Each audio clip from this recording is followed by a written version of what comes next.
ចាជម្រាបសួរពុកម៉ែបងប្អូនដែលមានបញ្ហាការៈនោមញឹកនោមទាស់នោមមកបែកពពុះនោមមានក្លិន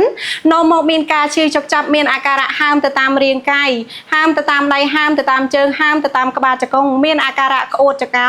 មានបញ្ហាកទួលរមាស់លើស្បែកបាត់បង់ចំណង់អាហារនោមបញ្ជាក់ថាពុកម៉ែបងប្អូនកំពុងតែមានបញ្ហាសុខភាពតម្រងនោមហើយចាថ្ងៃនេះផងដែរពុកម៉ែបងប្អូនអ្នកគ្រូចង់ណែនាំជាមួយនឹងផលិតផលមួយគឺឱសថធម្មជាតិរីណូដែលជួយដោះស្រាយរាល់បញ្ហារលាកដំណងនោមគ្រោះក្នុងតម្រងនោមរលាកផ្លោកនោមជួយការពារលាងសមាជាតិពុលចេញពីតម្រងនោមជួយស្ដារតម្រងនោមពុកម៉ែបងប្អូនឲ្យល្អប្រសើរឡើងវិញរីណូនេះផងដែរកំពុងតែមានសន្ទុះនៃការគ្រប់គ្រងពុកម៉ែបងប្អូនដោយលោកពូជាសំណាងពុកម៉ែបងប្អូនគាត់មានបញ្ហាតម្រងនោមគាត់ទទួលផ្សព្វផ្សាយឲ្យខាងក្រុមហ៊ុនអ្នកគ្រូណាពុកម៉ែបងប្អូនបើសិនជាគាត់ប្រើទៅអត់បានផលគឺគាត់អត់ផ្សព្វផ្សាយឲ្យខាងក្រុមហ៊ុនអ្នកគ្រូទេដើម្បីផ្ដល់ទំនុកចិត្តពុកម៉ែបងប្អូនឲ្យកាន់តែជឿជាក់ផងដែរបងប្អូនអាចទៅទស្សនាវីដេអូដែលអតិថិជនគាត់ប្រើប្រាស់ឲ្យបានផល 100% ពិតតែម្ដង